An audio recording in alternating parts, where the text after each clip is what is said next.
کہ عمر بن لوہی شام سے بت لے کر آیا تو مکہ میں بتوں کی عبادت قائم ہو گئی، عام ہو گئی، اور لوگ چونکہ حضرت ابراہیم کی اولاد میں سے تھے اس وجہ سے یہ اللہ کو خالق، مالک اور رازق اور مدبر مانتے تھے، لیکن بتوں کی عبادت کرنا ان کے نزدیک چند وجوہات کی وجہ سے جو ہے وہ ضروری تھا۔ ایک،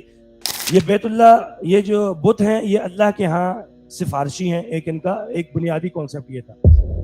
جو آج بھی جو بھی شرک کرتا ہے آپ اس سے جب بھی بات کرتے ہیں تو سب سے پہلی اس کی دلیل یہی ہوتی ہے ہم ان کی عبادت نہیں کرتے، تمہاری عقل ماری گئی، جب دیکھو کہتے ہو جی ان کے نام پر نظر نیاز اور چڑھاوے چڑھاتے ہو، یہ تو اللہ کی سفارشی ہیں، اللہ ہماری سنتا نہیں اور ان کی ٹالتا نہیں۔ پہلی چیز یہ ہے کہ اللہ کے ہاں ہمارے سفارشی ہیں۔ پھر اس کے بعد یہ ہمیں اللہ کے قریب کر دیں گے،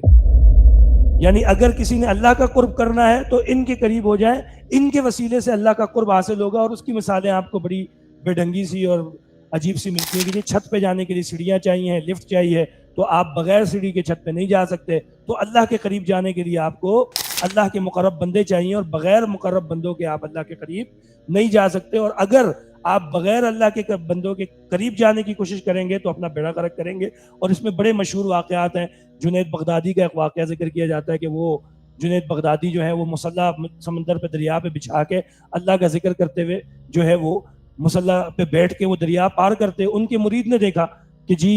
یہ تو روز اللہ کا نام لے کر جو ہے وہ پار کرتے ہیں، تو اس نے بھی مصلی بچھایا اور اس مصلی پہ بیٹھ کر اللہ اللہ کرنے لگا تو ڈوبنے لگا۔ جب ڈوبنے لگا تو پھر جو ہے اس نے فوراً آواز لگائی یا جنید بغدادی یا جنید بغدادی، تو مصلی تیرنے لگا۔ اب یہ بڑا پریشان ہوا، جنید بغدادی سے آ کر ذکر کیا کہ جی میں نے تو، آپ بھی اللہ کو پکارتے ہیں تو میں بھی اسی طرح اللہ کو پکارا، تو ڈوبنے لگا جب آپ کو پکارا۔ کہا کہ تو پہلے مجھ تک تو پہنچ پھر اللہ تک پہنچنا، تو پہلے مجھ تک پہنچ جا تیرے بیڑے پر، جب تو اس قابل ہو جائے گا کہ تو ڈائریکٹ اللہ تک ہو سکے۔ تو یہی کانسیپٹ جو ہے وہ مشرکین کے ہاں بھی جو ہے وہ اسی طرح قائم تھا۔ اور اسی طرح ان کا ایک کانسیپٹ یہ تھا کہ ہم ان کی نام کی نظر و نیاز اور قربانی کریں گے تو اللہ ہم سے راضی ہوگا، ذبح چاہے اللہ کے نام پہ کریں گے لیکن نظر و نیاز، قربانی اور جو کچھ ہے وہ ان کے نام۔ اور آج بھی یہی مصیبت ہے، اب یہ 11ویں جو گزری یا دیگر جو معاملات ہوتے ہیں اس میں بھی کانسیپٹ مین یہی ہوتا ہے، سیم یہی چیزیں۔ وہ پھر اللہ پر کچھ نہ کچھ اس حد تک ان کو تھا کہ کشتی میں بیٹھتے تھے، ہچکولے کھاتی تو بھٹ اٹھا کے پانی میں پھینک دیتے تھے کہ اب یہاں پر محمد صلی اللہ علیہ وسلم کا اللہ ہی بچائے گا، دیگر کوئی نہیں بچا سکتے، لہٰذا ان سے۔ آج والے یہ ہے کہ اگر آپ کشتی میں بیٹھے ہوئے بھی ہوں، تباہی مچ رہی ہو، اس وقت بھی غیر اللہ کے نعرے لگ رہے ہو کہ نہیں اینڈ ٹائم پر وہ، بلکہ کچھ علماء کے تذکرے یہاں تک ملتے ہیں کہ کشتی یہاں دریائے سندھ میں گزرتے ہوئے جب وہ ہچکولے کھانے لگے، مشہور عالم ہے، تو انہوں نے کہا کہ جی تم اس موقع پر کیا یا علی مدد اور یا غوث الاعظم پکارو، اللہ اللہ کرو، تو انہوں نے کیا کیا، اس عالم کو اٹھا کے پانی میں پھینک دیا۔ وہ بیچارے غوطے کھا کے تیرتے ہوئے آئے تو یہ کشتی سے آ گئے، کہا کہ دیکھ لیا